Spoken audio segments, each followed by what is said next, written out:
What's up, everyone? Welcome to episode 70 of the Overview. I'm ChanManV, back from vacation, and I'm joined by Fishstix and our guest Mangachu tonight. What's up, guys? Hey. We took a week off, and Yes. I want to say thank you to the two people in my ranked games this week that were just like, Fishstix, where's the show? This one's for you guys. We were kind of on the fence this week, like, everyone's just, Yep. you guys are coming, you're coming back from vacation. Mangachu's just coming back from Katowice. Everyone's sleepy and tired, but we thought we might as well do it. And oh my God, so much news has hit, especially like in the last couple of days. So I'm glad we're doing it, Chris, because there's a lot to talk about. Yeah, totally agree, and I'm glad that Mangachu, you were able to obviously do this with us tonight, given that you're coming back from that awesome trip to Katowice. So how was it? Are you back? Are you jet lagged at all, or are you pretty much over all that stuff? I am very jet lagged. I'm usually the one that is known to stay up pretty late. I went from being the person that would stay up latest in the team house to being the earliest by a pretty large margin. Okay. So Wait, so I kind of like it. I'm experiencing the whole day now instead of waking up at like noon. So Yeah. I It can is see totally the your body. sunrise. Yeah, your body But actually reacts differently too when Yeah, you it, wake it up feels earlier. good. Yeah, totally cool. But yeah, so like you said, man, the last 2 days have been crazy, and I've been trying to catch up, but the last 2 weeks have just been crazy too. So, definitely doing a show this week I think was really important, and I actually had a few people too, not in game obviously because I didn't play a game, but definitely people in Discord and Twitter wondering like when the next one is. So this one is definitely for you guys, and we've got even more stuff to talk about because there seems to always be stuff announced on the day of our shows, no matter what day we do it. Like Blizzard just decides to pile on stuff to our topic list. So PTR More came out. content, the better. Yeah, exactly. PTR got announced today, so we'll be talking about that. But we're gonna start with summer games, and obviously the new events out with everything. Trying to get everybody's opinion on that. Then we're gonna talk about all the buffs, primarily buffs. I guess maybe, or sorry, maybe some people think are nerfs, but I think everything is a buff on the list. So with the PTR patch, we'll discuss that, and then World Cup, of course, with Katowice this past weekend, and then Burbank this weekend. We just kind of maybe preview that, give some predictions, and then some news regarding Overwatch League, as well as some team and player, just some rumblings and some movement too. So as always, there's always some good stuff there. If we have some time, we'll get to some questions. If not, then we'll definitely save those questions for next week. But let's start off with Summer Games. So this is the first event that we're having a second iteration of because, Summer Games was the first event last year. And what that means, guys, is that all the old skins are awesome, are available, and we get this new set of skins and intros and emotes and voice lines. So, first off, what do you guys think of just first impressions of the event? Someone said, I think I saw on Reddit or Twitter or something that the beach episode of Overwatch is here. I don't know if you watch That's anime, pretty you know what I'm much. talking about. Every anime Yes. has like a beach episode. Uh, So true. I know you guys were talking before the show. You're saying you didn't love all the new skins like a ton, but I actually think some of these are pretty awesome, especially the Dad 76. Yeah. That's 76. I'll Wearing give you the that the one. I'll give socks you that and the one. sandals, all the little details are hilarious in there. I thought Widowmaker looks great. The somber one's kind of weird. McCree in particular looking real good. McCree. Man, you making me picked question all my the ones sexuality that here. make me cringe, dude. That's so funny. I like these That- ones. I don't know. What That's can I so say? funny. The McCree skin is objectively the best skin for McCree. His view model is Yeah. actually like way smaller compared to his other ones. So if you Oh. use it, you can Oh, explore your really? screen. Oh, Yeah. really? Does he actually Let's have the see. towel on him when he's running around? I think so, yeah. And when you high noon, instead of the tumbleweed, Beach it's a ball. beach ball, and you can see his hat show up. Oh, that's awesome. So it's pretty cool. I'm a fan of it. Yeah, just McCree's, chest hair and stuff, or whatever the heck that's on his torso there. Just, I don't know, freaks me out when I look at it. Oh, and also on his belt, it says Samph instead of Bamf. Safe ass motherfucker. Yeah. I also missed out on the Nihon Genji skin Yes, last Summer Games. Yeah. So I was able to snag it this time. Oh, you got it? Oh, already? Okay, and- nice. Yeah, it only costs 250 credits. Yeah, It's not that bad. The great Oh, thing that's about right. It's this, cheaper now. like, Mhm. there was some controversy on Reddit or like Twitter or whatever. Everybody was mad about the fact that we can get these skins again, but this is Get the over only it. one where you can really argue about it. Please, come Because on. you had to get it through RNG. Like you had to Yeah. completely rely on just being lucky. Like I can't tell you how much money I spent trying to get Yeah. every single Pharah item. And then my second hero that I played at the time, Roadhog, I missed everything.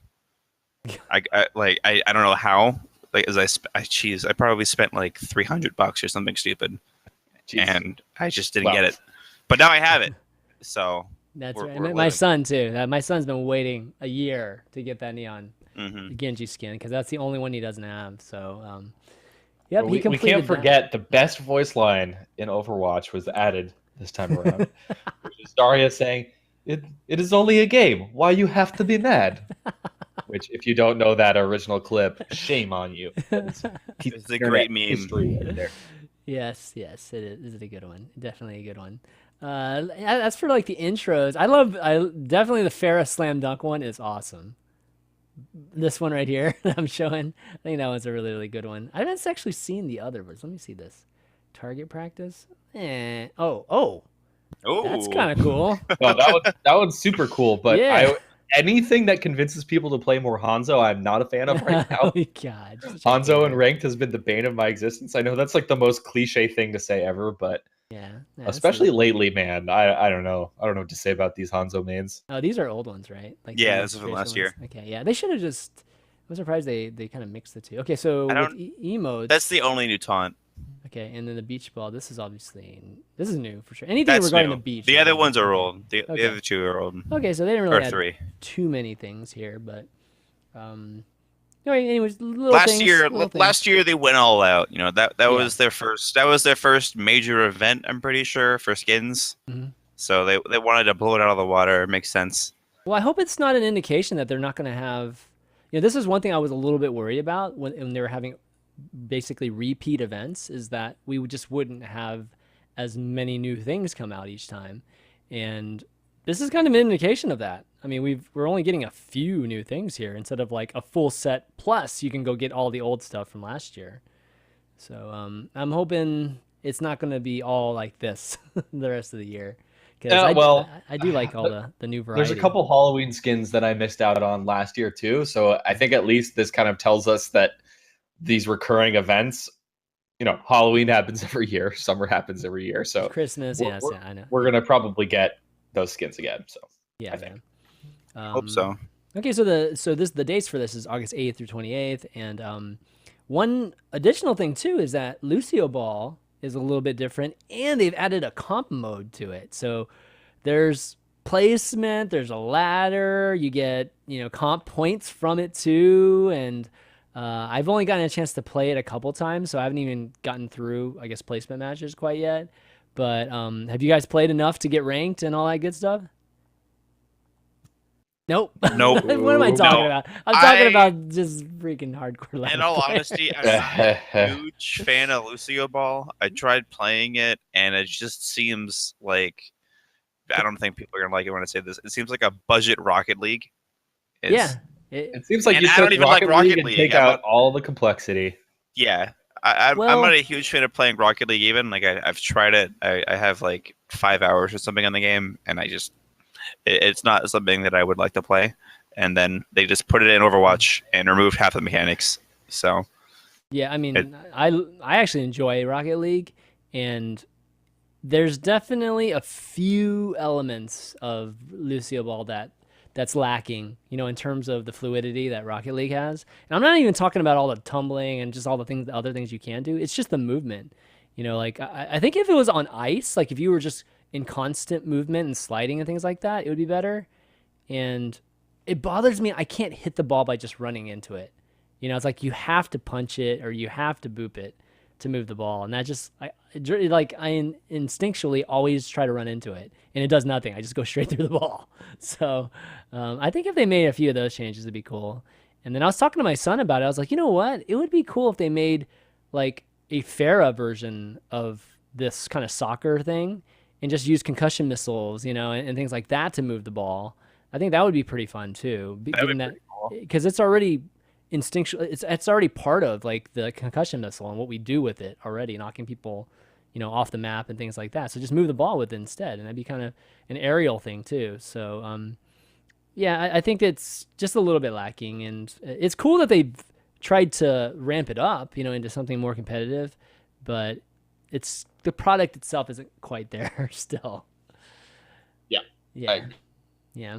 If it wants to be at the same level as Rocket League, it definitely needs more complexity. But it's I'm not going to play though. it regardless, honestly. It's definitely better than last year, though. Like, oh yeah, for sure. Oh yeah, it's last year, Yeah. I don't think I even touched it. Like I had literally no interest in playing it, other than for like the sprays, and I didn't care enough. Yeah. So there's also jump pads too. If people haven't played it, there's jump pads all over the board, especially near the goal. So I mean, there's some people that are super good at playing goalie. It's like hard as crap to score on them. But yeah, so it is an upgrade from last year, but not quite, like Rocket League level. Maybe the next iteration, maybe 2018, it'll be something as good as that.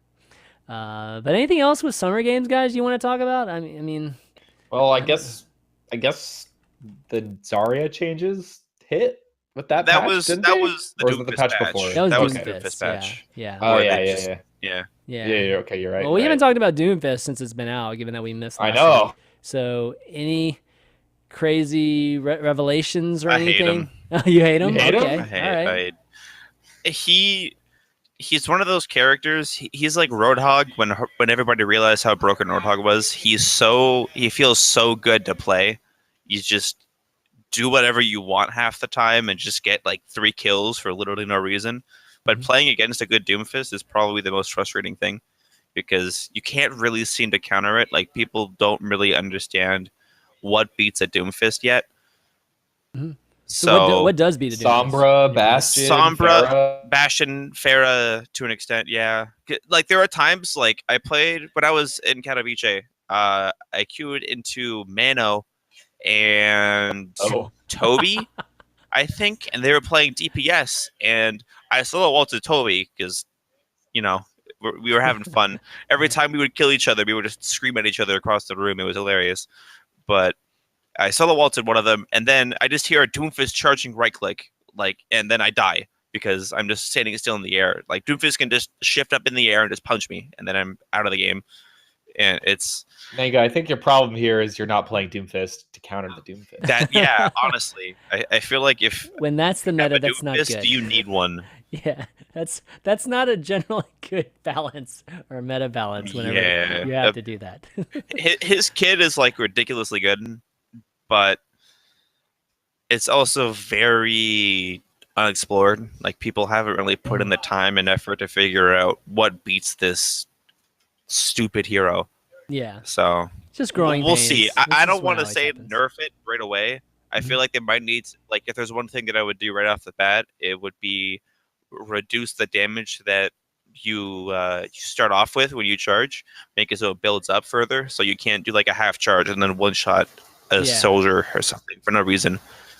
But other than that, I don't really have any. How much does even the fully charged hit against a wall do? Do you know? 350? 350. It's huge. Something like that. It does a lot of damage. Crazy.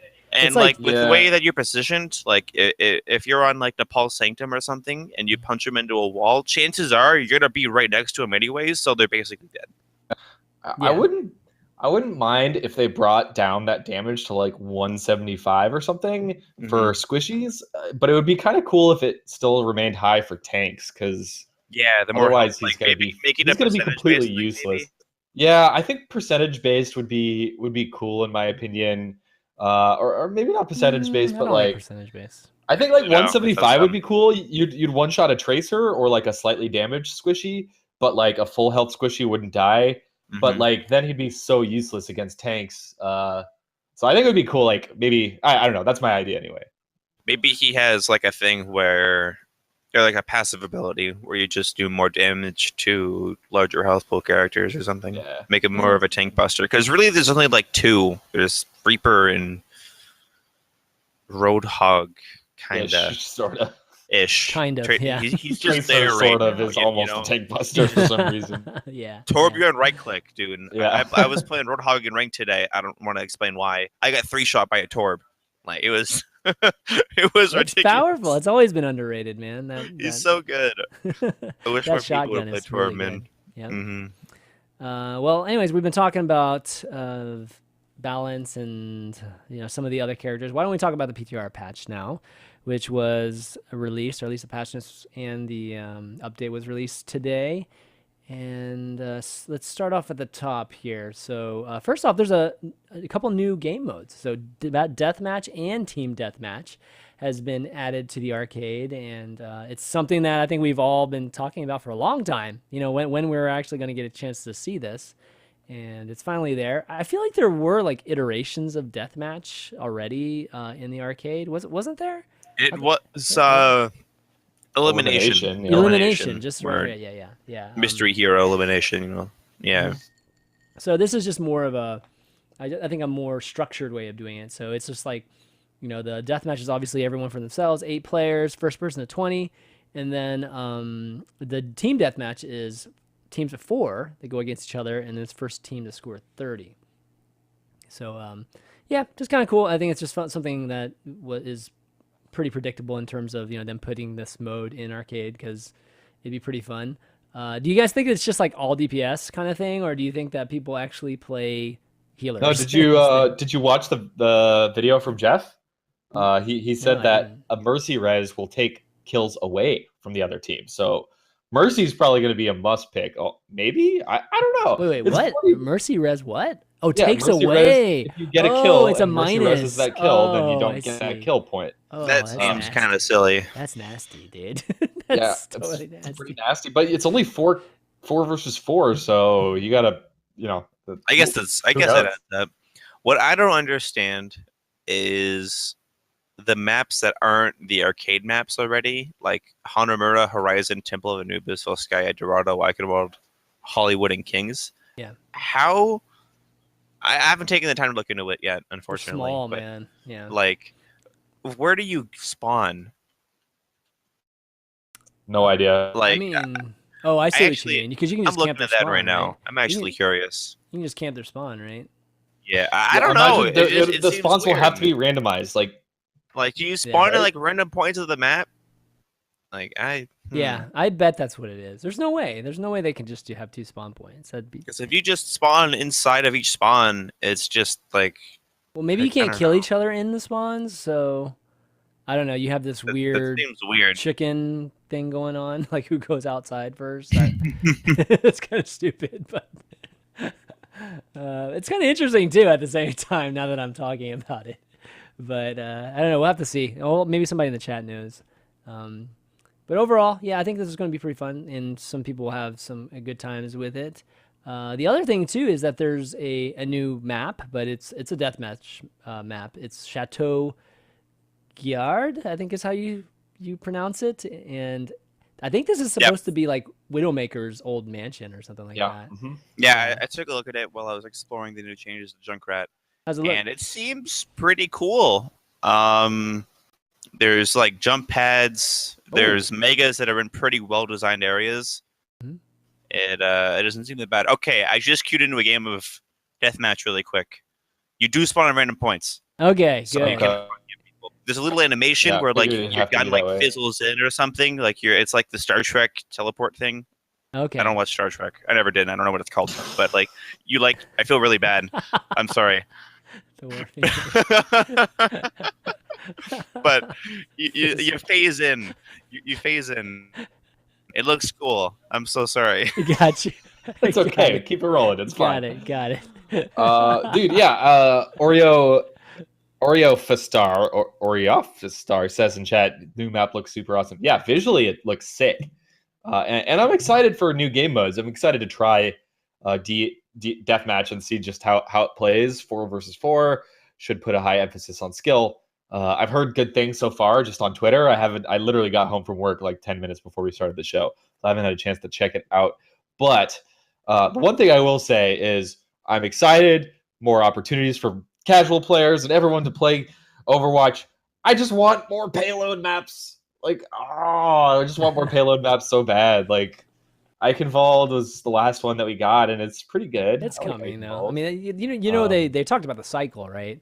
Like they're gonna come out with one of these type of maps and one of these type of maps, and then it's gonna come back around. So Yeah. It makes sense. Hopefully, like I am looking forward to either a hybrid or payload. should be 'cause next. Yeah, like if it's the rotations the way they're I talking. really about, hope if they make it anything like Eichenwald, I'll be a little bit upset because I can remember Eichenwald last. Yeah.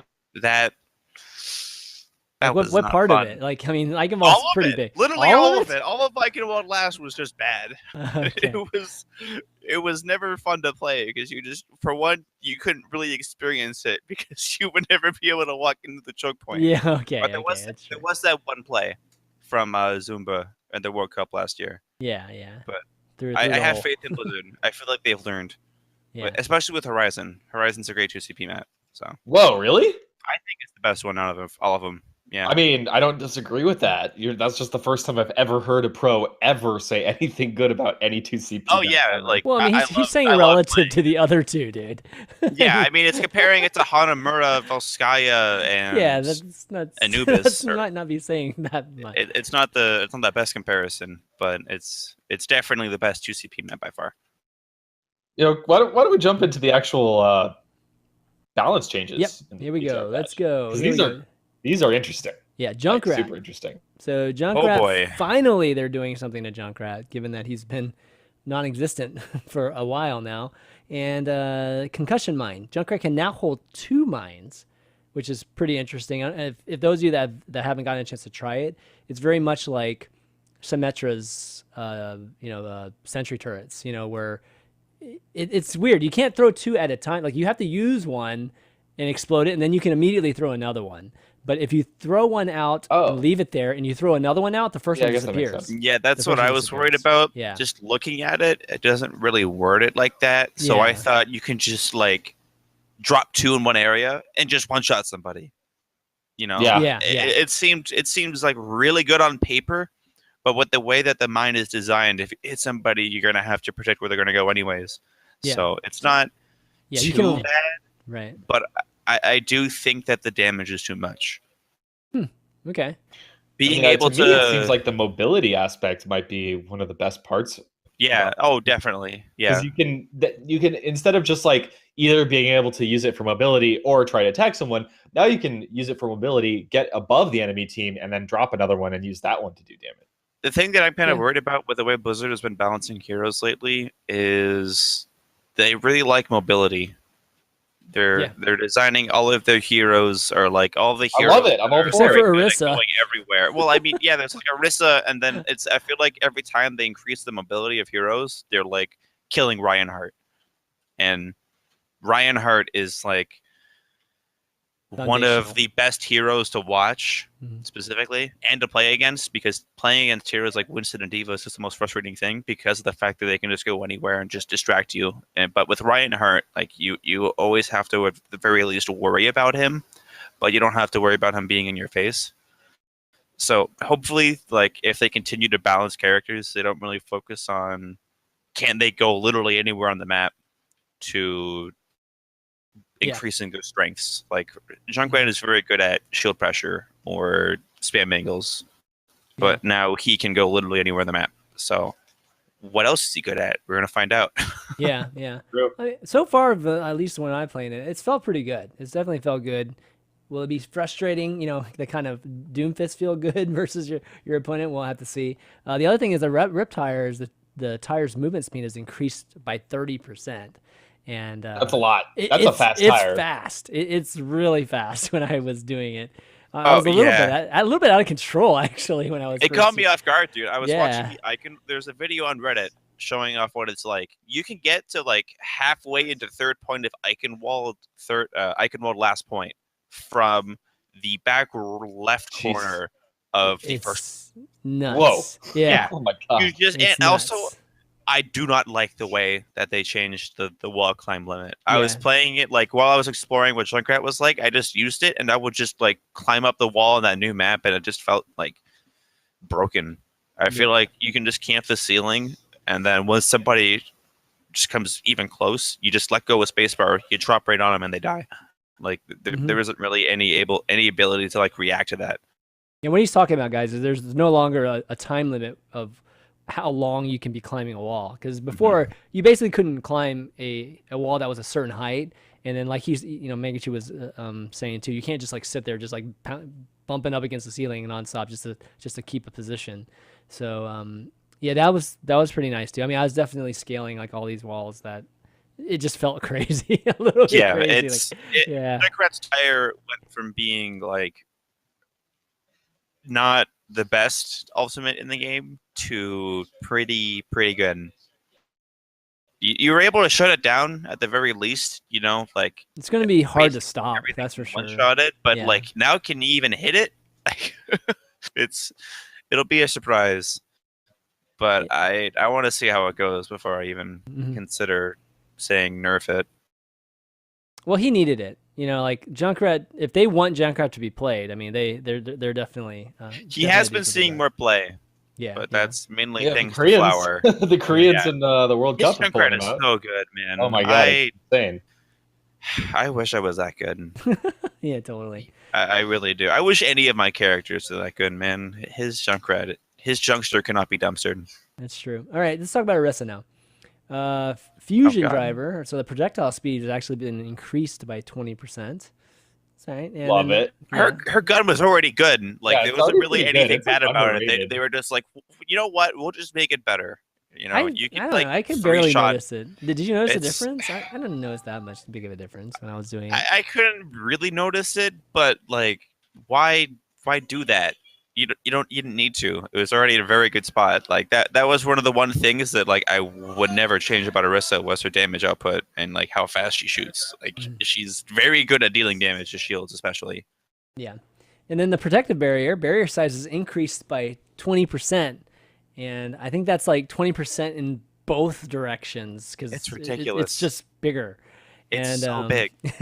So it says barrier shape has been changed also because it's not as wide. It's like a little bit taller, instead of wide. It's just more like a Rhine shield, or no, it's a bigger Rhine it's shield, taller than Rhine shield. Yeah, it's like a half Winston, half Reinhardt. Yeah, so it's got little curves on it, but it's also stationary. That's pretty nuts. If it's still on a 6-second cooldown. Yeah, I never would have expected him to balance that aspect of her. Like I've never really had an issue with the size of her shield ever. They also changed the edges too, and how it or how it's shaped too, so that people can't get quite around the edges as easily, especially from down below. Because that was one of the reasons why they changed the shape of it, because there was some issue with enemies being able to just easily circumvent it from below. So the coverage is super good at this point. Like right now, I was like telling these guys that I was playing well. And there's this like one spot where there's like an archway here and an archway here, and I was able to cover both archways with just the shield and like fully cover them, not even just like partially, fully cover them, and be able to just shoot both directions with it. So it's considerably larger. I don't know if that's better or worse, right now. I mean, she's still weak to Tracer and weak to the same types of characters. Well, she might actually be able to kill a Tracer more reliably, though. 20%. Yeah, I feel like with her speed, it definitely becomes easier to kill things, but she still does lose to like those characters that could just deal so much damage because of how big her model is. Like Reaper still like just walks at her and easy. She dies. Easy kill, but she does provide more just like overall value to her team with a bigger shield. So yeah. I could see people running her maybe instead of Reinhardt on certain maps. Gosh, I could just see whatchamacallit, the lunar space, just lunar colony, just more and more risks of lunar colony. You can fill that entire window like on the first point. It'd be great. Or the first That's point, ridiculous. right? Yeah, Aristotor. Oh god, don't remind me of that. All right, next up, Roadhog. So I think we talked about this, right? Maybe it was a rumor before. I think Jeff Goodman was maybe talking about these changes. And it looks like it's reality, at least in PTR. Take a breather can now be used while moving, so you can heal now while you're moving.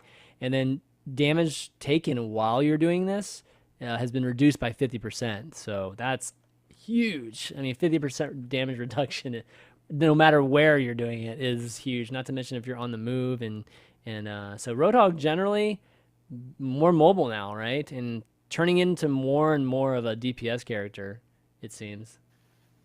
I don't think this does anything. I feel like you need to do something about his damage or how much damage he takes just in general, because he just becomes a bigger ult farm now, because you can't kill him, like you basically can't kill him through his take a breather. So he's gonna get that health back and then you just kill him because he can't really kill you. Okay. I'm not a huge fan of it, but I mean they're trying something to make him like not between they're trying to like not make him annoying as hell to play against, Yeah. but not make him terrible at the same time. So it's better than nothing. Yeah, I feel like, oh, man, maybe I'm just the forever optimist. When I see a lot of these changes, I'm always pretty excited about them. Everyone seems to think this change is bad, but I don't know. I'm kind of interested because the combination of the damage reduction and the mobility while healing is going to make it so that Roadhog is actually pretty hard to kill. Yes, he's still an ult battery, but not any more than he was before, right?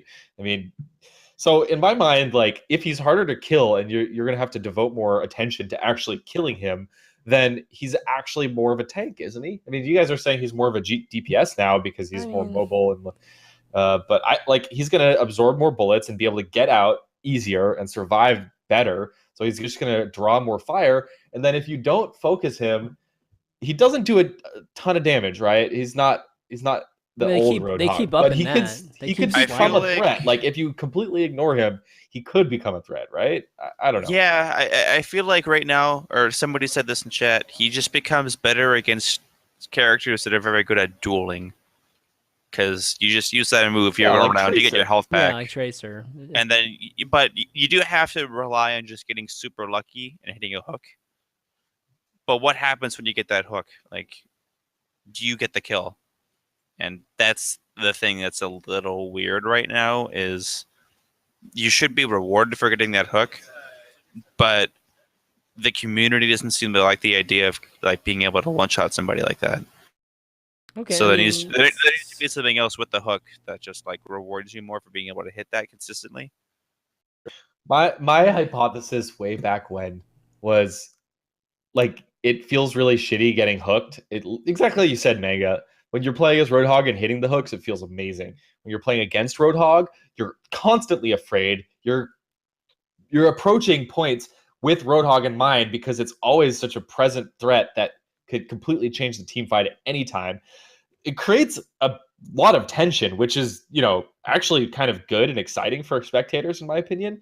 I think they just should have made the hook on a longer cooldown. Like, that was the only change that I really think Hog ever needed. what was range too, right? I That's think my range was an issue too at one point, Yeah. but Yeah, it's they both. changed a bunch of things that like people didn't really think about. Like, I think but even before they nerfed the damage of Roadhog, I don't think anybody cared at the time. I think everybody was just like, yeah, Yeah. it's Roadhog, what can you do? I jump behind a wall, I jump behind this pole, oh, I'm free, and then I kill him. But the damage has been done with that character, and now they're trying to build him back. And I do agree that like the buff isn't bad, but he will need more, in my opinion. Yeah. All right, fair enough. Okay, Widowmaker. So grappling hook cooldown has been reduced to 12 seconds to 8. I hate it. So we're gonna see a lot of Widowmakers, Spider-Man in everywhere. So it's, I hate it so much. why? I think that's kind of cool. I do not like the design of Widowmaker. I think I said this before. I consider just the design of Widowmaker herself and just the way that she works. It's toxic. Sometimes you're trying to play around the fact that they have a Widowmaker, so you're playing around certain sight lines, and then she's got wall hacks. They know where you are, and then she's like 80 feet in the air because she can hook shot, and then you're dead because she knows exactly where you are, and she can use her stupid mobility move to get a free one shot. Well, It's I mean, at the extremely same time, frustrating to play against. can't you counter play against that too? Yeah, like there is counterplay to the character, but like with them reducing the cooldown, it just makes it so you have to worry about it even more, which makes it even more frustrating in my opinion. I'm also a little bit biased, I'm a Faramine. Yes, that's what I So was gonna say maybe too. I'm just spewing this like extremely biased opinion on Widowmaker, but like playing against her has never been an enjoyable experience for me. And seeing more of her would not make me happy. But I like playing Pharah, so what can I say? Yeah, I don't. So again, I'm gonna be the voice of like optimism about this one. I don't mind it too much. I mean, if you think about it, Widow isn't getting picked a ton anyway. I still think she's gonna be highly situational. Like even with this buff, it's not gonna make her any more viable on a huge amount of the maps. I think there are. I could see situations like let's say not garden, but the other point on Oasis, like the big open point in the middle, University? like Oh, City Center. No, City Center. yeah, like city center. I could see widows flying all around that.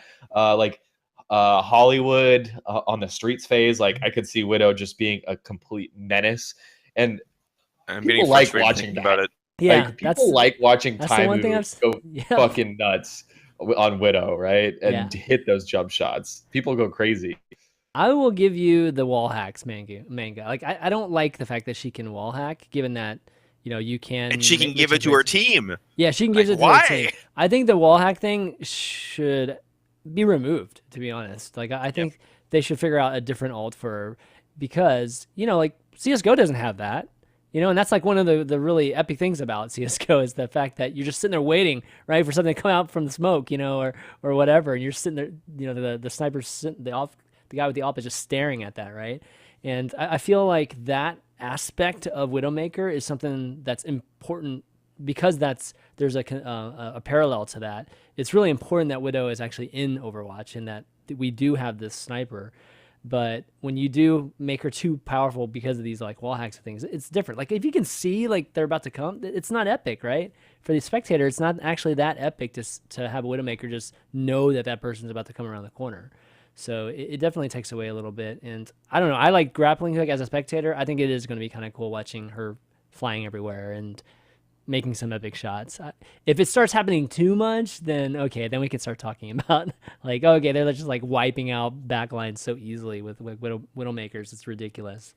But This is all PTR. Keep in mind, yeah, guys. this is all PTR. Sure. Knowing Blizzard, Okay, though, 90% think of it about will go yeah. through.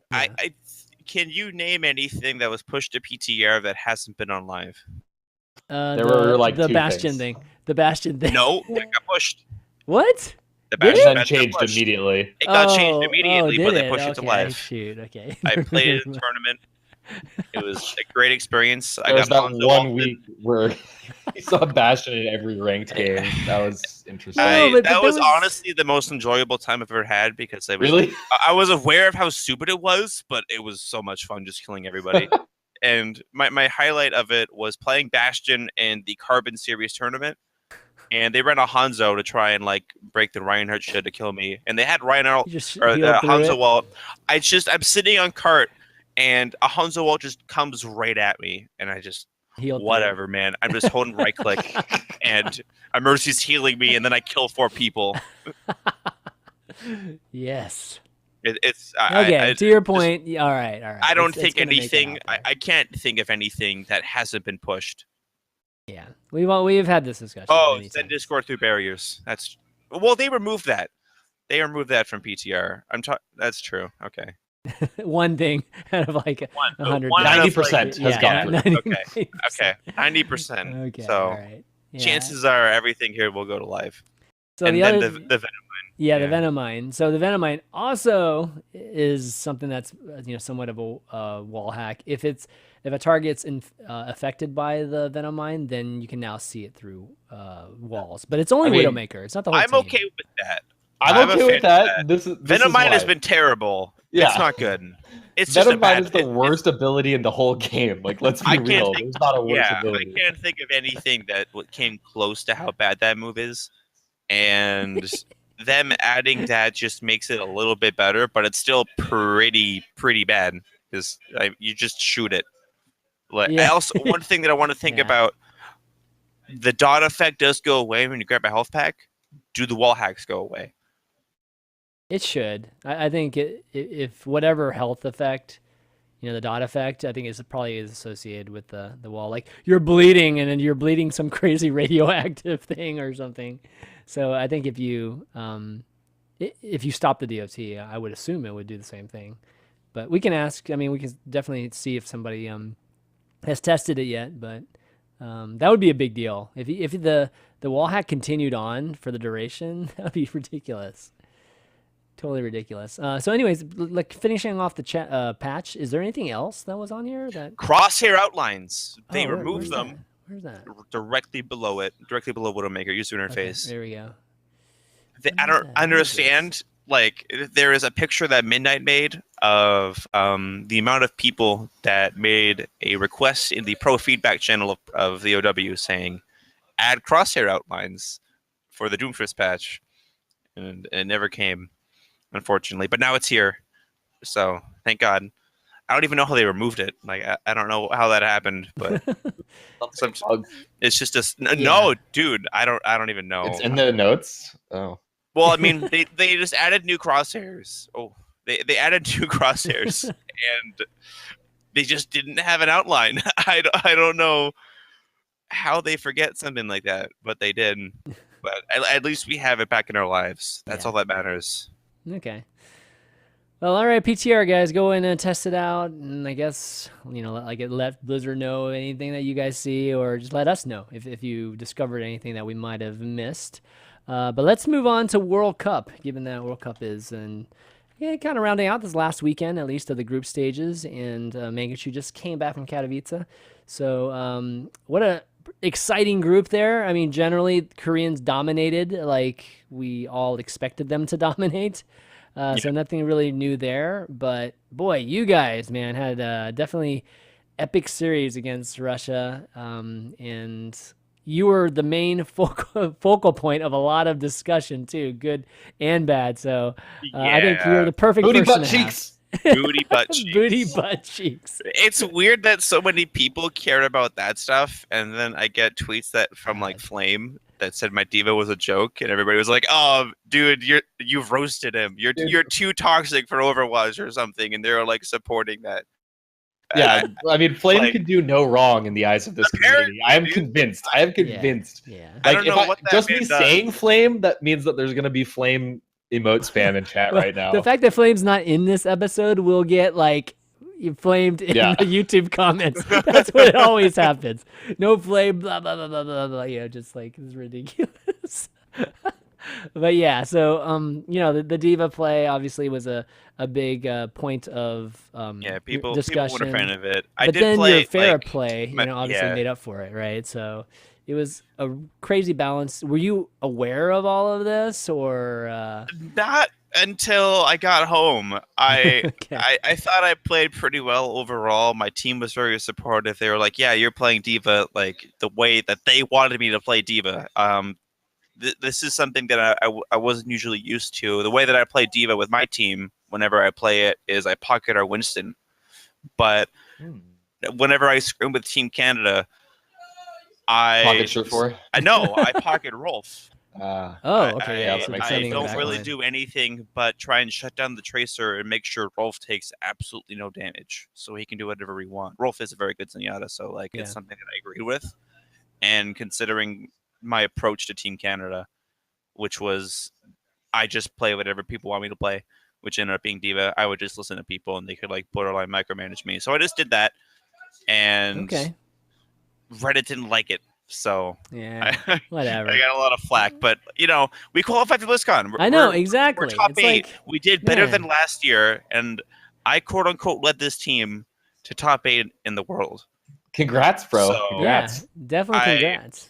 I feel like I deserve some credit, but everybody focused on my diva play more than me fragging out as Farah. So let's be honest. We all like watching you play Farah more than diva. Absolutely, dude. I mean, I'm not gonna deny that. Like my, and I'm sure you like playing Farah more than diva. It's clear you like playing Farah more. Because I get to see it.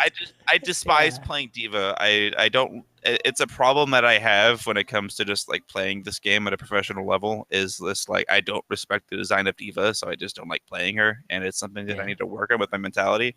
But I love shooting things, so I got to play. I said, "Screw it, I'm playing Pharah." Or no, XQC. Let me tell you how we figured this out. We were playing. We picked out Ilios because we were like, "Yeah, they almost lost to Pharah Mercy," and we went into it thinking we would have Surefour on Pharah. So we played Ruins to see how it would go. We got 100-0, and my team, our XQC, said, "Screw it, let's cheese them." Okay. He literally said the words, "Let's cheese them," and then we went triple DPS for a Mercy, and then the comeback began. And oh, that's awesome. yeah. So XQC made the call. Basically. XQC made that call, so it was pretty much shout out to him. If he didn't call that, we probably would have gone for road.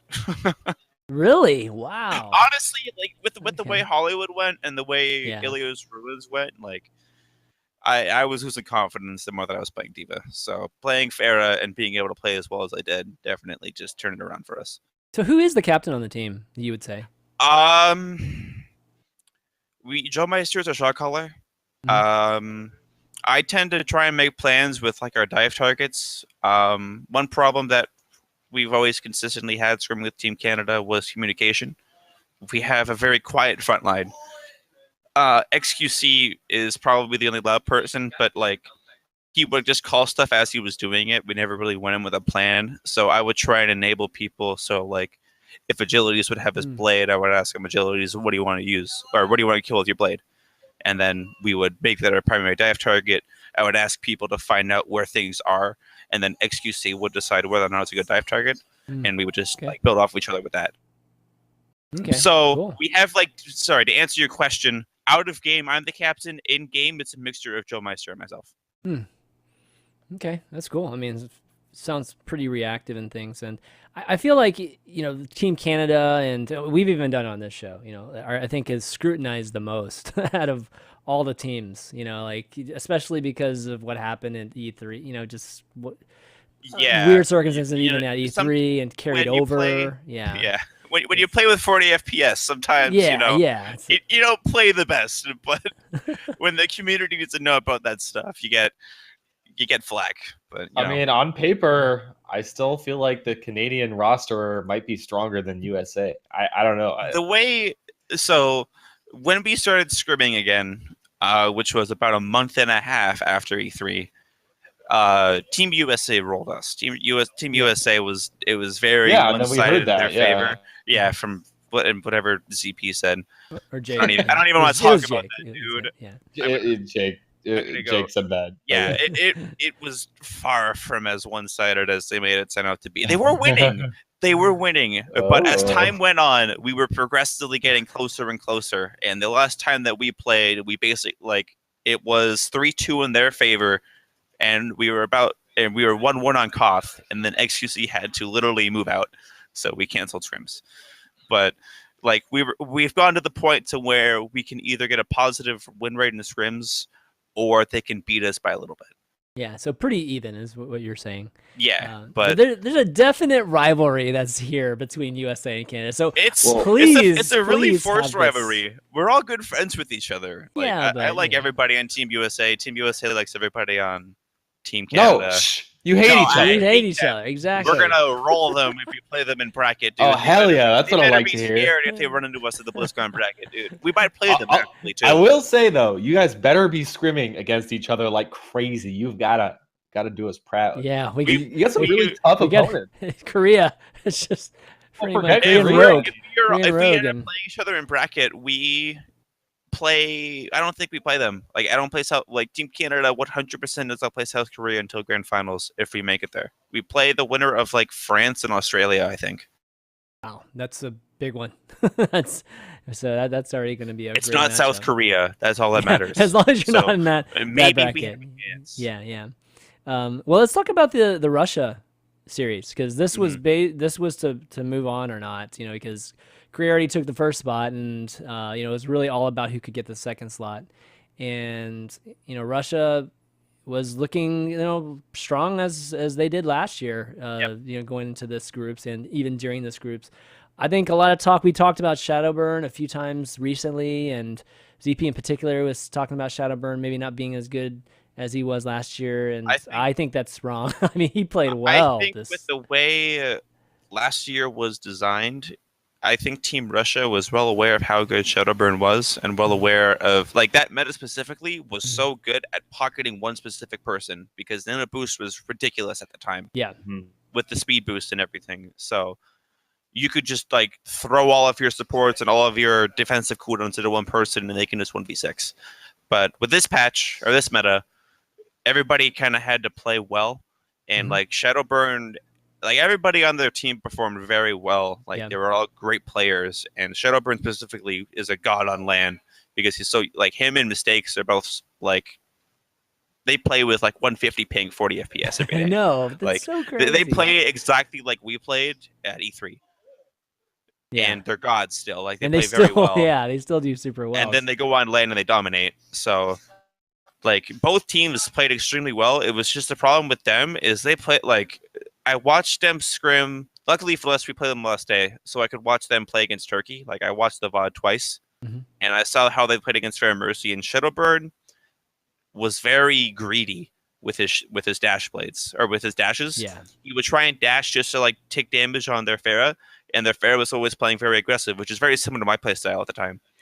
So what I decided to do was play the most passive I have ever played in my life. I would just apply pressure from a distance, so they would try and kill me and waste their cooldowns. Like Chow, I don't know how to pronounce his name, would just fly at me. Yeah. TXAO the or diva something. flying at you was a pretty funny he would thing. just fly up at me and then he would fall down and then my team would dive him and kill him. So like they didn't really adapt to Fair Mercy that well, which is pretty much where they lost. But the series was epic though. I mean, it came down to obviously the last map there. The very last map, and we got blessed by Blizzard. They were just like, you have 3 people that can play Pharah on your team. We're gonna give you Oasis. See how it goes. The best map for Pharah probably in the game. Yeah. And y'all got University too, right? Or you took University in the beginning University, too. Like I was a little nervous going into that. Yeah. But luckily, I used to think that like I was pretty upset honestly going into Katowice because Team Russia recently had their roster changes, and looking at it at that time, it was just definite upgrade. Like we're gonna have a much harder time playing against them than we would against the original roster. But the moment that we started playing them in tournament and we ran Fair Mercy and they just didn't switch, I kind of realized that like they didn't have the time to play those other comps. They were so focused on being good at Korean dive that they never had the time to expand into Sombra or Soldier or like stuff like that. So I guess in the end, like the roster change was pretty bad, but just like on paper, it was amazing. Yeah. I just hope Shadow first LAN as well, Mangachu. Yeah, it was my first Overwatch LAN. Yeah, that was like the most fun I've ever had playing this game. I miss it, dude. I scrimmed against Immortals yesterday, and I did 1v1s against Agilities with Pharah, and it feels so different. I didn't really think about it because it was just like, oh, Pharah rockets feel the same as on LAN, but they're just like it was a projectile. It's not going to change much, but like it felt so much slower. Weren't the servers like higher tick rate too? 144 tick. It's like butter, right? It feels like butter. Like playing Zarya, like I played Zarya for about like 5 minutes total throughout the entire event, but it felt so good. Just like you can hear the ticks. Yeah, you can hear the tick. It's like every single connection. Yeah. And it feels so good compared to live. Okay, that's cool, man. We just need to do that all the time. Yeah, I wish, man. I would love to have 144 ticks 24/7. Overwatch League. Yeah, that's when that goes down, dude. Freaking coming. LAN ping 24/7. I get to scrim on that, dude. I'm just gonna get in, and if I do, I'm gonna love it. All right, let's talk about production a little bit. Given that we had a new set, it was ESL Studio, and there wasn't a crowd there, so that was like the first thing I would say. It wasn't. Yeah, the crowd was very small. I feel like that's pretty good for me because every single match I went in so nervous. Like I've never been more nervous about anything in my life. Yeah, and the crowd size definitely helped. Okay. I mean, we're coming from Sydney, you know what I mean? So it Yeah, was like Sydney was huge. It was like a it theater, was- and it was right. entirely full. Yeah, yeah. And I think this week is going to be closer to that than the ESL studio. But one thing nice about the ESL studio is the stage looked great. Like we had the team names right in the front, like an LED, and then we had this giant, middle thing, the middle screen that was showing, just the, whatever the game screen or the broadcast or whatever. And it was really pretty and nice, and I definitely appreciated that. Uh, What'd you guys think about the backdrop for the desk? Because it looked like it was out in the daytime with the blue skies, and things like Yeah. that. Do you like that more? Or do you like the dark back setting kind of thing better? I like the bright blue. It fits with Overwatch's whole brand of just Okay. the bright, optimistic future. I like it. You know I what I'm mean, saying? Yeah, Johnny's face was just like illuminated. it was, it was so it was like differently colored. It was cool. But yeah, I know what you mean by that. Mangachu, what were you about to say? I enjoy it. I was a big fan of the staff or the people that ran the round table. It was very enjoyable. I was like, our practice room is like directly next to it, so whenever we would walk in for makeup, we would pass right by them, and they just seemed to have so much fun. And maybe it was the background. The background just changed their mood towards everything. Maybe, yeah. It'll be interesting to see what they'll have this week. But all these tweets and little pics that people have looks been pretty sending, it cool. looks pretty sweet. It looks pretty epic right now, at least during rehearsals. So hopefully USA will pull it off. Why don't we take a look at the brackets and make some predictions here too? We've got Group G, Group G over here with USA, and then the highly underrated Chinese Taipei, or maybe not underrated so much if people following Overwatch competitive, and then Brazil and New Zealand. So, what do you think between Brazil and New Zealand? Do you think those two could maybe take one of the top two spots from USA and Chinese Taipei? I think it's an extreme outlier chance. As far as I'm concerned, this upcoming event in LA this weekend in Santa Monica, I think is probably the most clear cut, at least in the groups phase.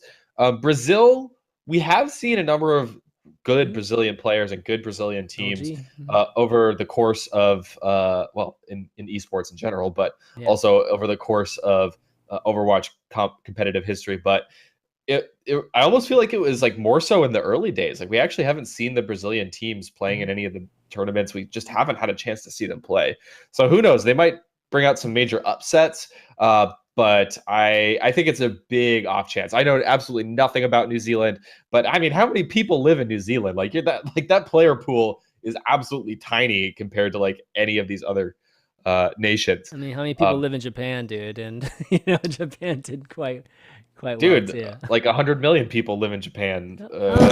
Compared to New Zealand, okay, all right. New Zealand's probably like what? I don't even know. I'm assuming New Zealand's like 100 10 million million people live in Japan. Oh my god. Okay, I guess I I was thinking it was smaller than that. just going like It's 127 million. Yeah. Jeez. Okay. Is it really? That's Yeah. crazy. That's Jesus. a tiny ass island Okay. too. That's God. ridiculous. The one thing I will say is I think Taiwan is by far like you mentioned it. You alluded to it, Chris. I think Taiwan has a really good chance to go super far in this tournament in general, as long as they don't face off against Korea first round.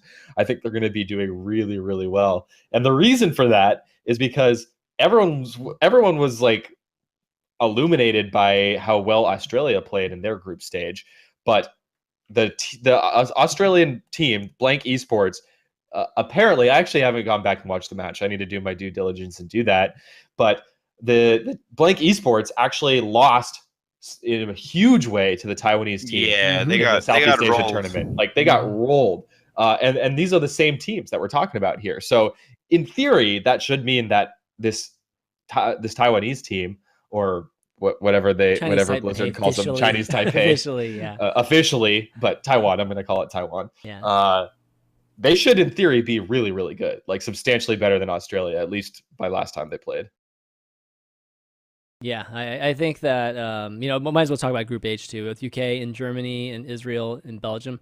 Yeah, I feel like this is going to be a very, very competitive group for the top 2 spots. And UK, I had Stylosa on Overwatchers like a couple weeks ago too, and he sounds super confident about the UK team also. So I think there's going to be some very interesting matchups, after groups are over and going into that top 4 and trying to figure out the top 2 teams. But Group H, what do you guys think? Just UK and Germany, or I mean Israel's Kai Kai made a pretty interesting tweet. Okay. Yes. He said Israel is going to 4-0 Germany. Yeah, Israel looks pretty good too, right? I haven't actually seen Israel. I have no idea what the roster is like. Well, Ben, you linked like, me how they're just gonna like perform. the team, right? Well, It's yeah, a full if you team, look at right? it, there are is a it? handful of teams in this whole tournament which all of their players come from a single pro team.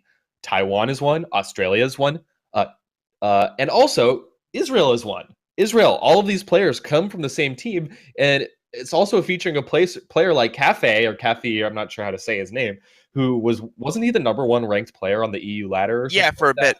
Yeah. So I think Israel is a sleeper pick. And even, honestly, I think Belgium is a sleeper pick too. There's a lot of really well-known names on this team. You've got Logic, Spree, Bod. Where do I remember Bod? Oh, yeah, he used to play on the old Melty team, didn't he? Yeah, he was on Melty Esports. Yeah. So I think this TF2 Belgium player. team actually could turn heads too. This is going to be a crazy. I think Oh, that group is pretty stacked.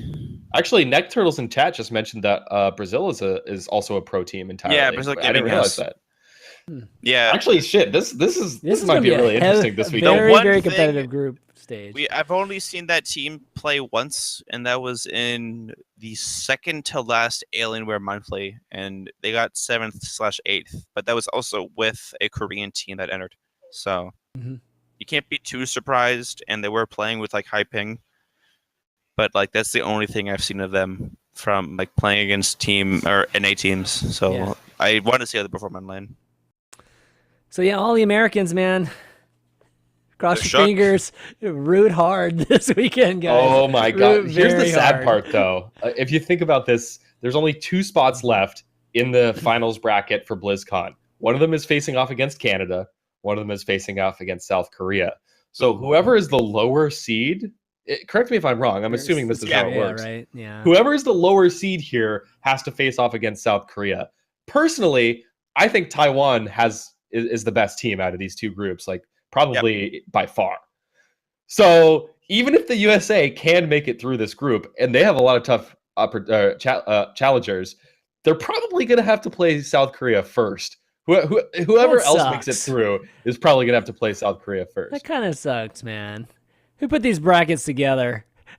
Like that's so anti-hype. It was kind of a little bit like last year too, right? Where USA had to play Korea early on too, or pretty early on in the. See, BlizzCon I just wish tournament. like BlizzCon was double elimination, or like the Yeah. top 16 teams and then like best of 5s or something like that. Yeah. Like I just want more. I can't believe it's only going to be 8 teams. Like so many awesome Because talented BlizzCon's teams. two days, dude. I know. That's I know. why. Is it 2 days? It's ridiculous. Yeah, it's only 2 days. Yeah, it's What? only 2 days, dude. Yeah. How did? Oh wow. Okay, I thought it would be 3 or 5 or something. I don't know. That's But- ridiculous. Yeah, I mean, it was really tough catching everything. This year, this is going to be the first year that some of the Blizzard title championships won't be at BlizzCon. Like Hearthstone's not going to be there. What? Yeah, so there's going to be, I don't know if there's even going to be a Hearthstone section like stage-wise. I was hoping. I'm sure there will be. I was hoping Crypt know. would be there, man. I want to meet Crypt. Crypt might still be there. It's just Okay. I don't know what event-wise will be there. I've been subbed to Crypt for like 32 months. I gotta meet the man.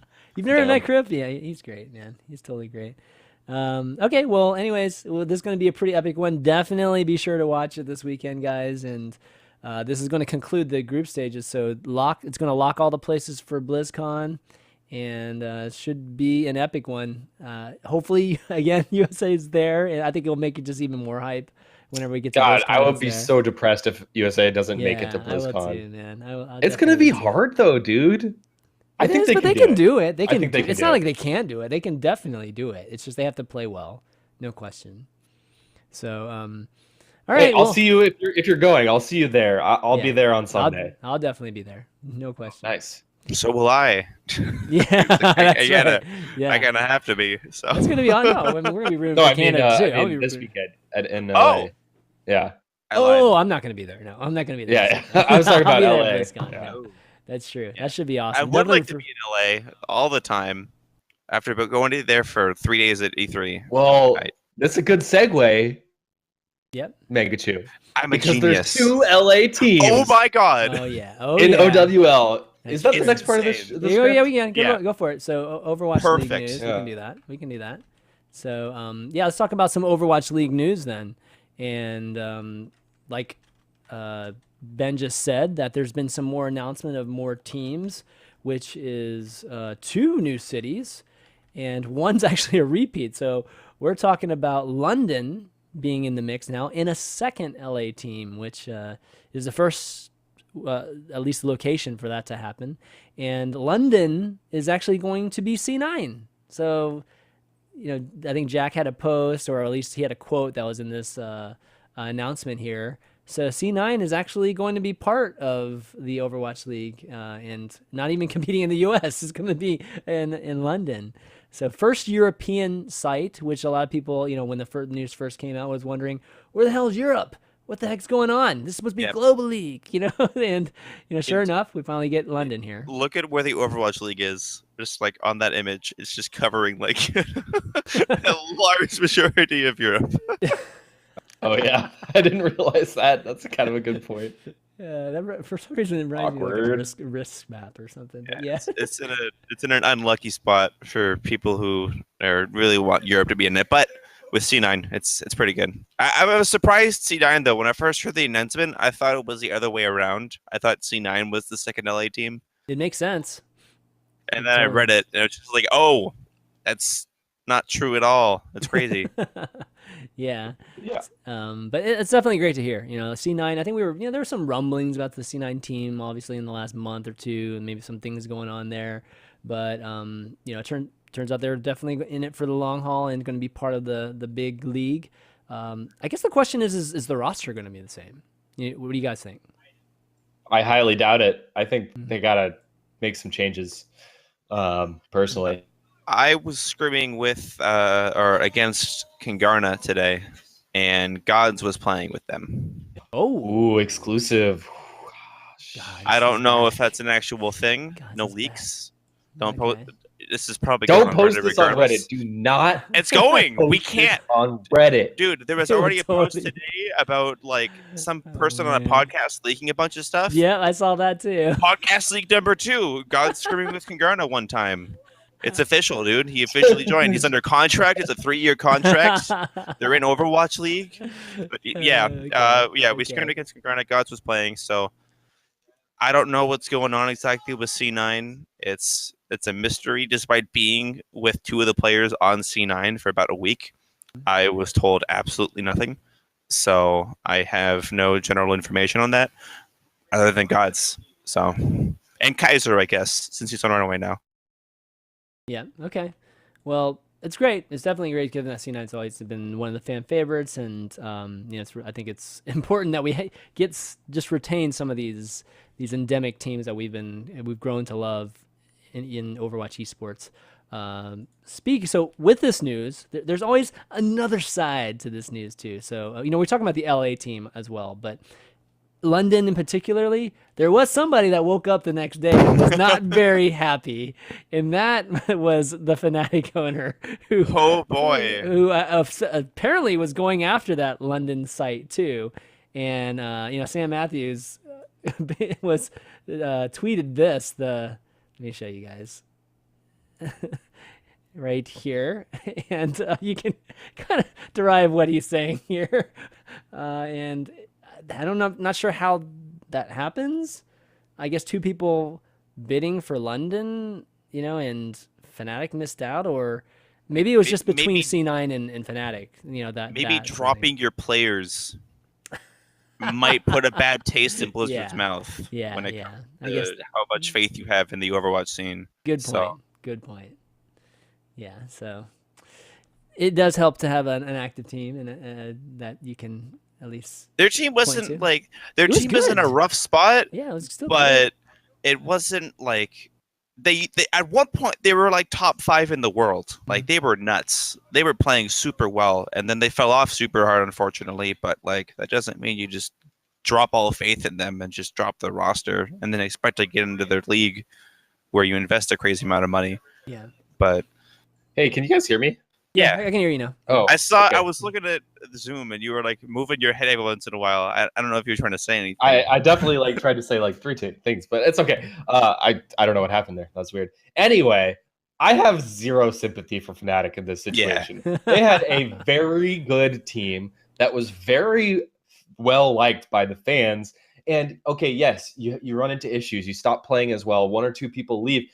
They just scrapped the whole team. You could have rebuilt around the core. I mean, Cool Matt and Buds, look what they're doing now with FNRG RE, whatever they're called. Fuck that name. But like, I have zero sympathy for Fnatic in this situation. And that whole thing, like 4 emails, no response. Like, come on, man. Like, look, this is OWL. Like, you need to have a major investor that can put down $20 million. Did Fnatic have that? I know they're a huge esports team and they've taken investment, but they haven't taken that much investment. Like, if you don't have the investment lined up and you weren't like knocking at the door with a big sports owner, like, I'm sorry, like this is how OWL is working. You need to have that kind of backing. So, and the other thing I was trying to say also when my mic wasn't working is no other team owner deserves a spot in OWL more than Cloud9 and Jack. Like they picked up this squad before almost any other before the game even released. Before the game even released, they picked up what were they called back then? Google Me. Google Me, yeah. Yeah, they picked up Google Me, and despite having issues, they tried to rebuild. They brought new people onto the team. So Cloud9 deserves this. Fnatic dropped their team. Even if they did have the investment, like they still don't deserve it more just because they're from London. I don't think like that doesn't. I don't. Yeah. So anyway, that's my rant. Okay. All right, and let's talk about the other LA team now. So the other LA team was bought by Stan and Josh. I guess it's Kroink.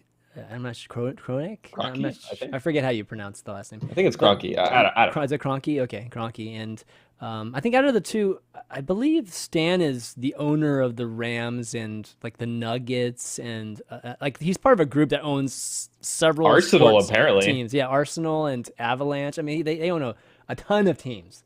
And then Josh, are they they're brothers, right? Clearly, or related in some way, I believe. And I think they're definitely tied to Walmart in some way too. So, Stan obviously being the I think more notable one in sports is a pretty big deal. The fact that they're going to be buying into another LA team with NRG.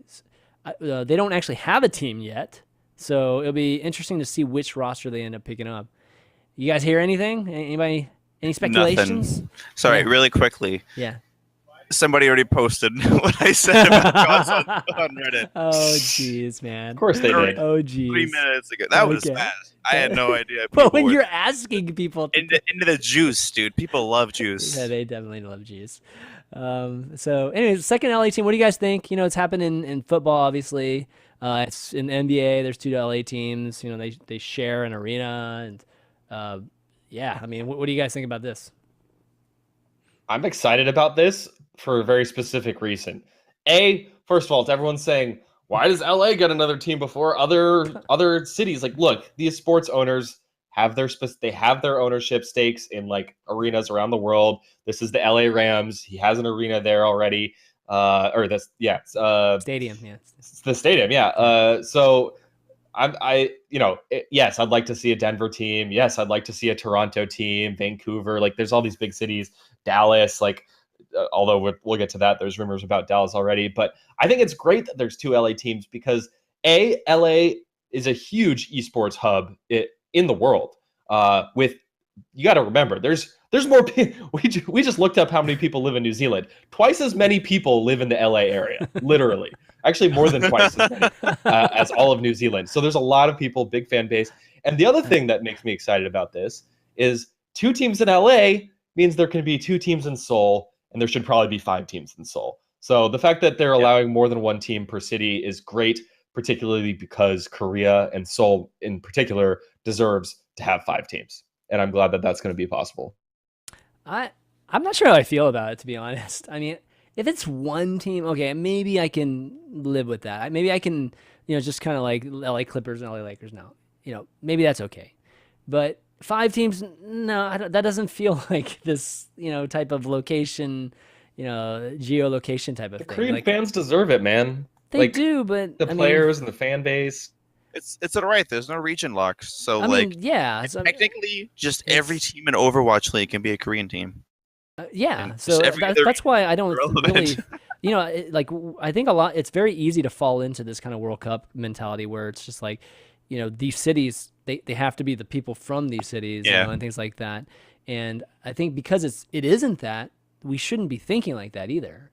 Like it should be spread out more, and these Korean players and these American players, they should be playing all over. The C9, I mean, we're Oh, gonna have I a ton agree. yeah. So, But I'm talking about the Korean fans though.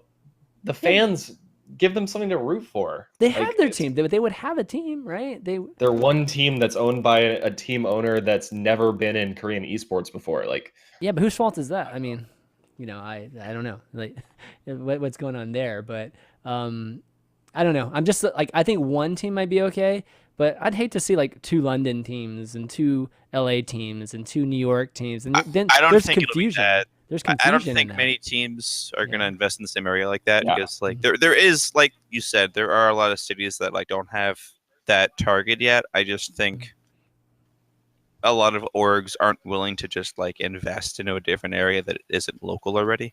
Yeah. No, I But totally there will get be why the obviously owners with Cloud9 just diving onto another side of the freaking planet. Like obviously there are orgs that will be interested in that stuff. It's just there are some that don't really want to move. It's one of those things too that Blizzard might not have a choice either. If there's only people that want to invest that are in the cities that are already taken, then we just have to do it. And I can understand that too. So the other bit of news On is the same that, topic. yeah, on the same topic, moving locations, moving locations, and endemic sports brands that we've grown to love and follow. There has been, or sources have reported, and this is from Jacob, I believe, Jacob Wolf, who has been on the show, from ESPN, that Blizzard is going, or Team Envy is to basically being picked up by an Austin Dallas team group that's going to be buying that Austin Dallas team for the Overwatch League. So this is brand new. I mean, I didn't know that there was going to be a Texas team that any kind of cities in Texas. So this is pretty exciting. I think this is if this indeed is true, then it's awesome that Envious obviously has a home. No, I don't think they would ever have had a problem actually having a home, out of all the teams. But it's kind of good that we know, or at least there is good indication that they are going to be nabbed up. So what do you guys think about this? Austin Dallas as a location? well, if there's another team owner that absolutely deserves to be an OWL, it would be Hastro and Envious. Yeah. And I think it was only a matter of time for these guys. The only question is they have this tie to the city of Charlotte. Like Envious didn't the city of Charlotte invest in Envy or something like that? I don't remember. That anyway, was DC and Energy, right? Yeah, well, that Envy happened, also but is with Charlotte, maybe but with Envy as well. Yeah. Oh, really? But anyway, Okay. I'm just glad to see Envious getting in. Obviously, they've been one of the most successful teams since the goddamn first days of the beta. Yeah. And yeah, they deserve it. I think it's awesome. Yeah, I love everybody on that team. I've been playing against them since early closed beta. So to see them be super successful, to be one of the 2 Western teams or players to win a Korean tournament ever, and to get into Overwatch League and representing a city like Dallas is awesome. I'm very happy for them. Yep, one of the 2 and last to ever win. It will never happen again. Probably. Never happen again. Okay, and I guess the next bit of news, and maybe to talk about, given that we're starting to see these announcements, we're starting to see actual teams and grouped players and teams being picked up by these cities and these investment groups. One of the reasons is that we had a post by Blizzard that talked about player signings and salaries and more in the Overwatch League. And some of the big points that were listed in here was, first off, that there is an October 30th deadline for all teams and cities to nab up or to actually officially sign in their players. So there's only this window from August 1st to October 30th. So that's why we're starting to see movement, and this is great. I mean, I think this is going to be exciting to, in the next 6 weeks, basically seeing, just more and more cities being announced and just more players and teams being nabbed up. And I think a lot of the players are probably, I know, Mangachu, are you feeling anxious right now too? Like, just with, possible future being picked up here? Yeah. I mean, I don't know how much I can actually comment on this stuff without Yeah. saying things that I probably shouldn't say. But excited. I'm anxious. Yeah, excited. I'm excited and anxious at the same time. I hope things work out with Renegades, but nothing is like super official yet, obviously, because Blizzard hasn't announced anything. So we'll just have to see. Okay. Yeah, I think that's the date it's soon, man. That's 2.5 months. That's 10, 11, 12 plus teams, however many more get signed, all have to find rosters, solidify them. I imagine almost every roster is going to get shaken up. Like I kind of would be surprised if a ton of existing rosters are completely just adopted. I think there's probably going to be a ton of movement. Suspiciously, right before BlizzCon, seems like they want to do something like some kind of announcement, or at least be able to unveil the teams at BlizzCon. Makes a lot of sense. Yeah, that's not a lot of time. So we're going to start seeing news soon. Yes. Yeah. That's the great thing that I like about the signing period. Sorry to cut all of you no, off. Please. It's a double-edged sword type of thing, because it forces people to make a decision, but it could also force people to say no. So like you can get both sides. Like, it's awesome to see all these people signing on to Overwatch League, but maybe if there was more time, we would get even more.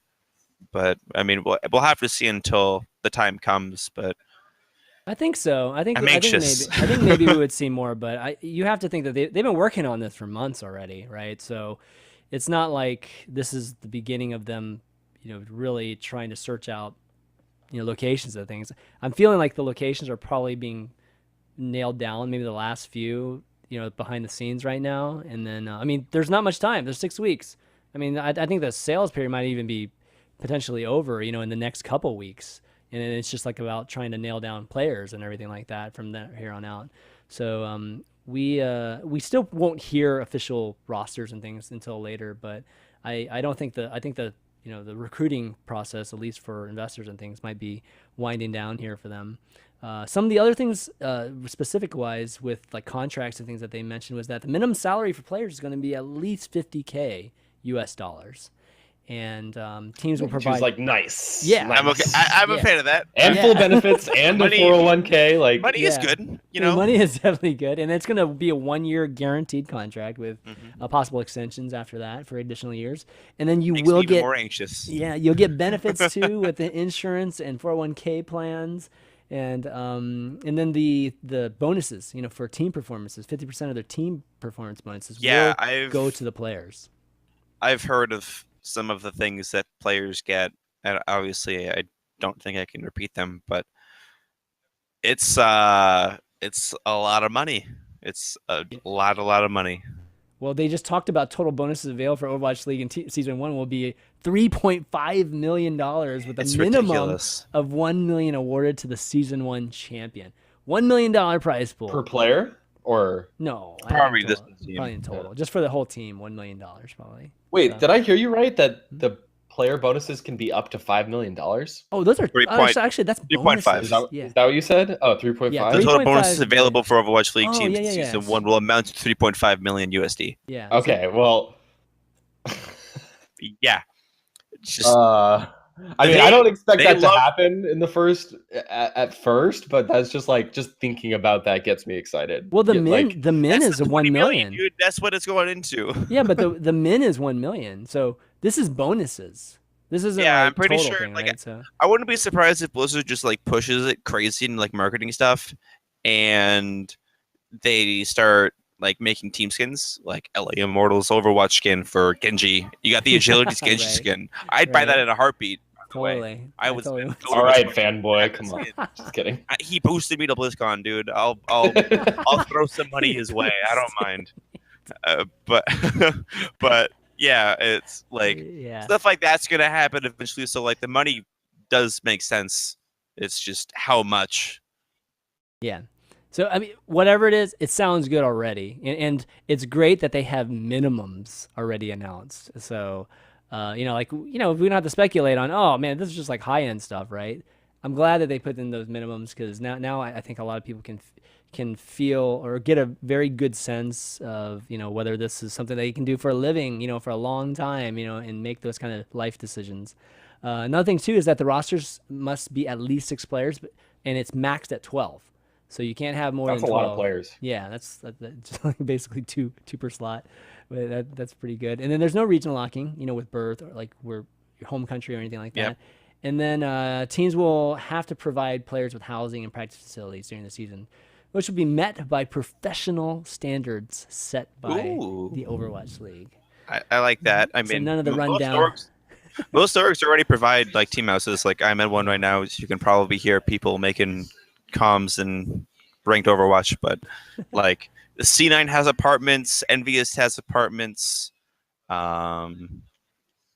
Immortals has a house. Like Selfless majority did at of one teams, point, yeah, Selfless had a house. I'm pretty sure Sinatra is still living in it. Don't quote me on that. Right. CLG has a house. Like they already provide that stuff, but I guess the standard for everything is just going to be like it's like right here, right now. Yeah. Maybe it'll be up here. Maybe up here. Hopefully, but Yeah. all things considered. Like LGE has a house as well. Yeah, in the first season too, where everybody's going to be in LA, right? Like, definitely have to provide something there for everybody, and then hopefully eventually in all these local cities too. So this all sounds great. Like, I mean, right? I mean, this isn't smoke and mirror stuff. This all sounds good, and legit. So I'm really excited for the players, and we're gonna I think next week we're gonna probably have a good clump of things to talk about in terms of Overwatch League. So just get ready for definitely more news to come. So before I guess we move on to some more player news and things like that, I just wanted to remind everybody that we can find the show on iTunes. The overview can be found if you just go search for Overwatch or the overview, and we're also available on Google Play and SoundCloud at soundcloud.com/ChanManV if you just want to listen to it on the way to work, or just on your iPad or your iPhone or whatever when you're working out. Just look for us.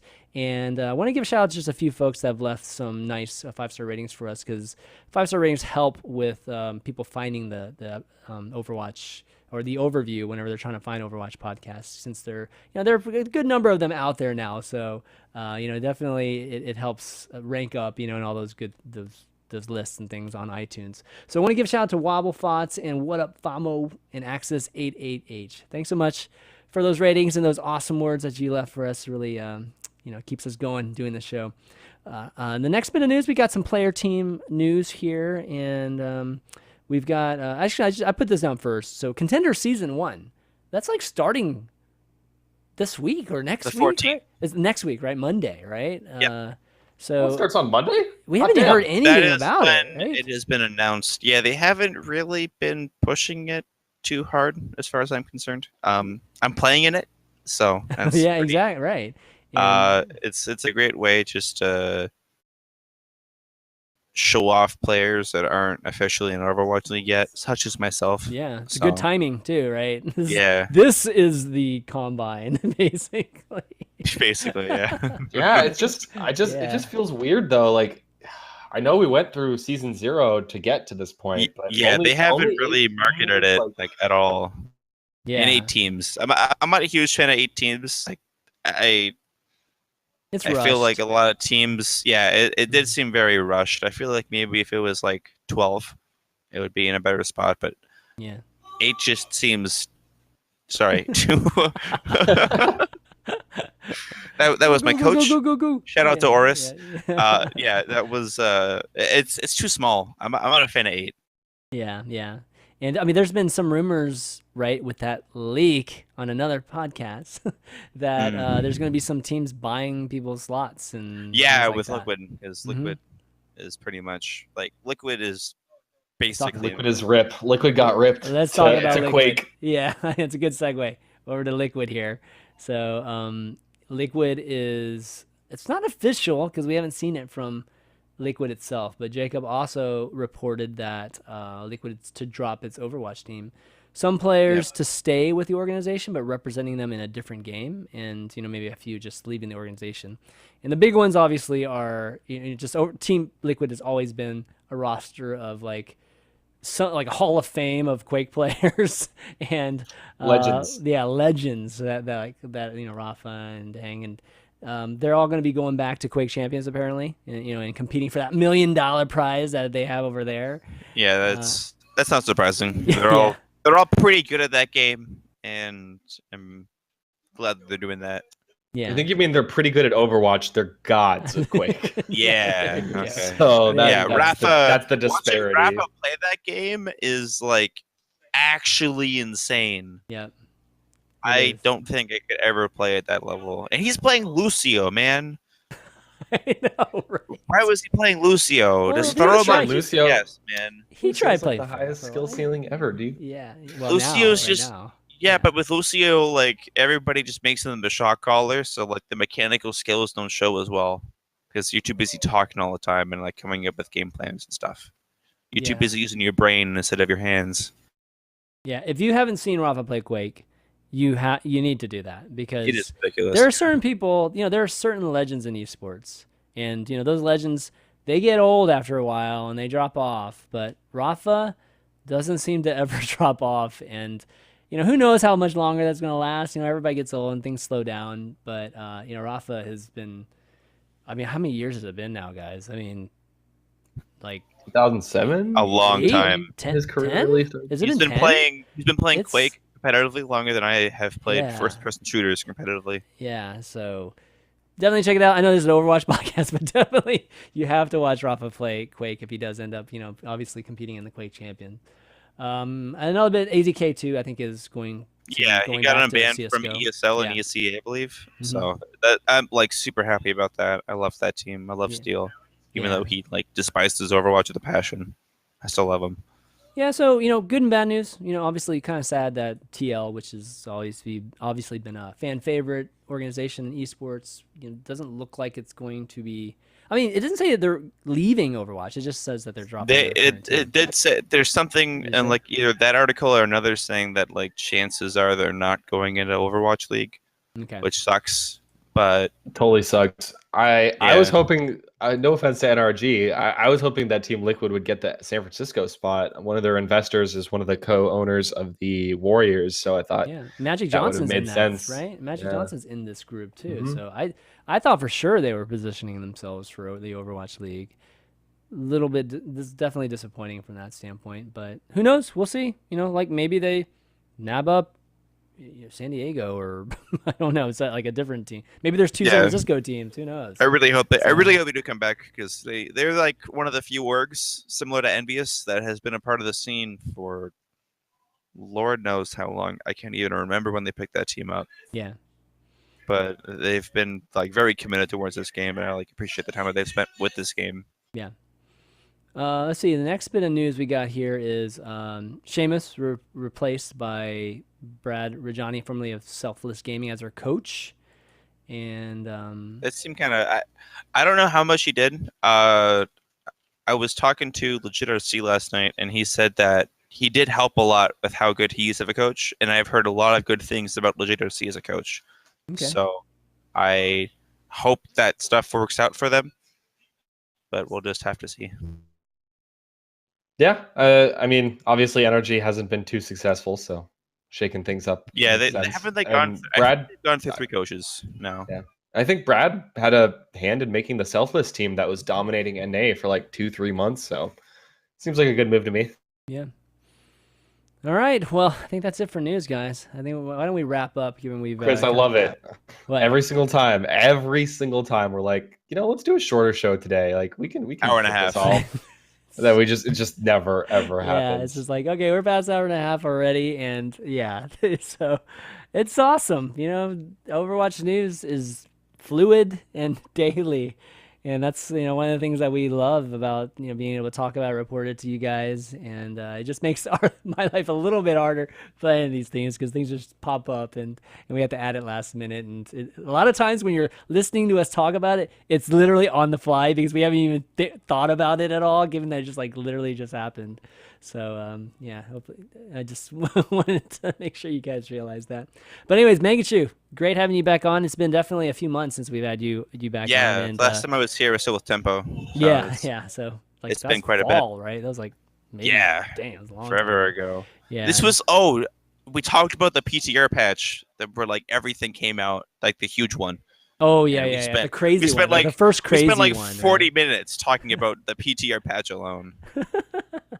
Well, we got to have you on definitely sooner, or not wait that long the next time around. But definitely good luck to you, obviously, and BlizzCon, and congratulations to you and Team Canada for making it through. And in the meantime, like, where can people find you? And are you going to be streaming, all that good stuff? My stream schedule is a little weird right now. I'm waking up at around, like I said, like super early in the morning, and I'm trying to stream it around like 7:30 a.m. and up until whenever I'm done streaming. My Twitch URL and my Twitter are both Mangachu_. Since I happen to have this with me, I haven't made the post yet, but I am going to be giving away my jersey. Wow. Okay. After BlizzCon? No, I have 3. So Oh, you have 3. I got 1 to give away. Nice. I'm gonna be setting up the Gleam.io thing sometime soon. That's cool, I have man. no idea how that thing works, but I will figure it out. Wait, is it the already worn like I've worn essence to sweat? Mangachu? I'm probably gonna wash it because No. I've had too many people ask me not to wash it to the point to where it's weird. So I kind of feel obligated to wash it. Yes. So follow me on Twitter at Mangachu_. Follow me on Twitch at Mangachu_. Both of those are going to help you with the giveaway. I do try to stream daily at early in the morning EST. Well, those are some nice jerseys. So, like, obviously Memento from Mangachu, but also if you just want to wear it, it's comfortable too. They look comfortable. They are surprisingly soft for a jersey. Good stuff. Ben, shout outs. Oh yeah, thanks for coming on the show, Mangachu. Good luck in the World Cup. I hope you and USA scrim your asses off, please. Please take it serious. I guess you have contenders now too, so it's gonna be tough to scrim a lot. But going into team, sorry to cut you off really quickly. With the way that like we scheduled scrims like with Team USA and ourselves was like we went out of our way to avoid conflicting with scrim schedules. So we were both blessed by each other's presence. So we will scrim more just because you asked. Okay, sounds good. Get level each other up because you're both gonna need it. It's gonna be a tough road ahead. And yeah, tune in this weekend to the Overwatch World Cup in Santa Monica. If you're gonna be there, I'll be there on Sunday. Make sure to find me and say what's up, and I'll give you a high five. Yeah, that's pretty much it for me. All right, and I'll wrap things up by thanking both of you guys, of course, and everybody for watching the show tonight. I know it's a late one, and it's mostly just because we wanted to get it in this week. Otherwise, we wouldn't have done one, and that would have been another week. So we'll be back to our regular time on Tuesday next week, hopefully with ZP being back. But you can find the VODs on youtube.com/ChanManV as always, and you can follow the show's Twitter at the Overview GG, and you can follow me on at ChanManV, and if you want to keep track of the show, you can follow this channel too on Twitch. But that's going to be it, guys, for the overview tonight. So for Mangachu, Fishstix, and myself, ChanManV, we'll see you next week. Later.